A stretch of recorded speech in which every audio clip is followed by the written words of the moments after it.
तो साहब, केंद्र सरकार किसानों को तोहफा देने की बात कर रही है कि उन्होंने रेट नहीं बढ़ाया खाद का और दूसरी चीजें। भाई वे तो कुछ ही कह लो, उन्हीं की सरकार है।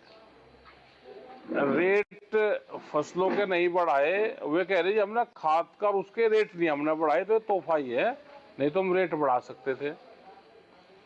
तो ये चीजें आई है, इसमें क्या कितनी सच्चाई है, इसकी क्या है, तो इसकी जानकारी जरूर लेंगे।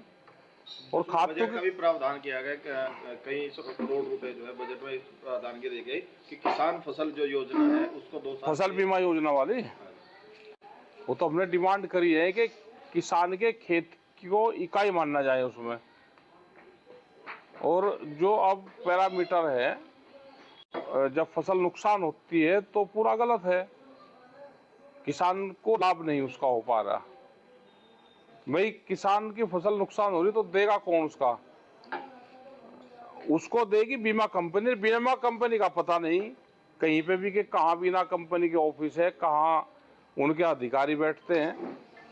तो उस टाइम पे भी डिमांड ये हुई थी कि डिस्ट्रिक्ट हेडक्वार्टर पे इनके ऑफिस होने चाहिए। कोई भी एक अधिकारी उसको चिन्हित करा जाए कि ये अधिकारी इसको देखेगा, उनके अधिकारी का टेलीफोन नंबर, उनके ऑफिस का पता रहना चाहिए, लेकिन वो कहीं पे भी है नहीं। ठीक है साहब, एक चीज हो रहा है, अगर किसान ऋण लेता है, किसान किसी क्रेडिट कार्ड लेता है तो उसके प्रीमियम के नाम पे एक लोन पे से किस्त काटते हैं, उसमें ये फसल बीमा योजना की किस्त होती है और एक तरह से बीमे की भी किस्त जो है ये उससे से काटते। बहुत बड़ा घपला है ये, केसीसी से मत है, ये पैसे काटते हैं फसल बीमा योजना के नाम पे। अब यहाँ पे गन्ना की फसल ज्यादातर होती है, गन्ने को मिलता नहीं कुछ भी, वो इससे निकाल रखा और किसान का कट रहा। हमने पूछा था इनसे, भाई गन्ने का कह लीजिए जब 100% उसका नुकसान हो जाएगा, नदी में बाढ़ में बह जाएगा, जब हम उसका देंगे। मैं कहा भाई इसको निकाल लो, लेकिन अभी भी कटता है। इसको लिखते रहते हैं। आज तो हालात ये होगी कि सरकार ना किसी से बातचीत करने को तैयार है।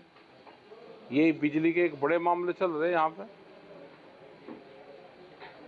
बिजली में भी बड़े घपलेबाजी चली हुई है बिजली में भी, क्योंकि बिजली को जिस तरह से प्राइवेट करना चाह रहे तो लोगों को आशंका इसकी है।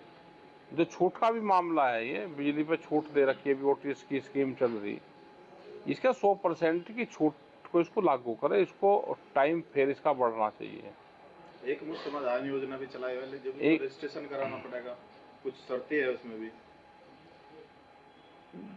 करें। एक मुफ्त समाधान योजना भी बिल्कुल उसको लागू करें, लेकिन पारदर्शी हो वो। और हमारा किसानों से भी है कि भाई अपना ये जो बड़ी बीमारी है बिजली की, इसको तो महीने के महीने में ही काटते रहो इसको, ये फिर जुड़ जा, फिर इस पे आंदोलन होते रहे, सरकार छोड़ती नहीं, कभी 60%, कभी ये। अगर बिजली का मीटर ठीक हो जाए, सोलर प्लांट लग जाए, तो बहुत सी राहत इसमें मिल सकती है। इसमें सरकार बैठ के बातचीत करे इसमें कि कैसे इसकी पॉलिसी बने। एक चीज और देखी गई, फसल बीमा योजना के नाम पे कुछ, जैसे पिछली बार बाढ़ आ गई थी, चावल क्षेत्र में ओलावृष्टि हो गई थी, कुछ 10-100 रुपए तक के चेक दिए गए। उसमें तो मिला ही कुछ नहीं। जो नदियों में बाढ़ आई थी पिछली बार, ये जैसे हिंडन है, यमुना है, तो कई नदियां थी जिसमें बाढ़ आई और बड़ी खतरनाक थी वो। जो उसका पानी भी था केमिकल उसमें मिक्स था पानी में, वो चाहे गंगा के खद्दर का मामला हो, तो पूरी फसलों को गलाया था उसने उस टाइम पर, लेकिन लाभ किसानों को मिला नहीं था उसका। ये फसल बीमा योजना है, इसका लाभ किसे हो रहा? सरकार कह रही किसान लाभ हो रहा है इसका कंपनियों को, बैंक वालों को, ये दोनों मिल गए, बैंक और कंपनी मिल गई, और देना है नहीं, किसानों के उससे कट जाता है, सरकार को भी लूटते हैं, ये किसानों को भी लूटते हैं। बड़ा घपला है इसमें। आज तक कोई ऐसा हुआ कि फसल बीमा योजना के तहत किसी की, किसान की जो फसल में नुकसान हुआ उसको कोई मिला है मुआवजा?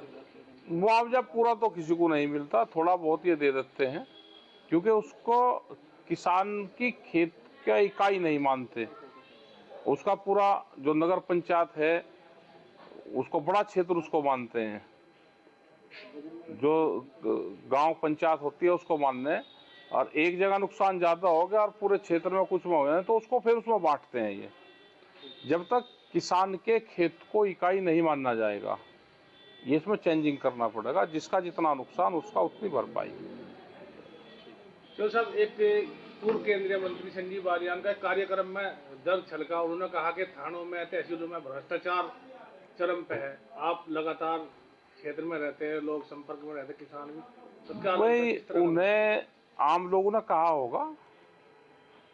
संजीव बालियान को झूठ थोड़ा बोल रहे हैं।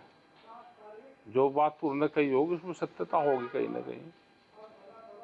इनकी पार्टी का मामला है तो उसका जवाब वही ज्यादा बेहतर जान सकते हैं। किस आदमी ने कहा, कौन से कहाँ की घटना है, तो वो बेहतर बता सकते हैं इसमें। तो आपको क्या लगता है तहसीलों में और जो थानों में जिस तरह चल तो रहा वो बड़ा तो है, भ्रष्टाचार उसे कह लो, रिश्वत कह लो, उसे ब्लैक मनी कह लो, काम करवाने का उसे गिफ्ट कह लो, तो ये बढ़िया तो जरूर, ये बढ़ तो रहा। कैसे खत्म? वह खत्म तो अभी तो टाइम लगा खत्म होने में।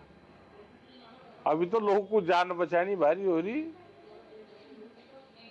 अभी तो जो आवाज उठाओगा जेल में जाएगा। अधिकारी, नेता, बदमाश एक गठबंधन बनेगा, इनका जमीन लूट रहे अभी तो सब ये।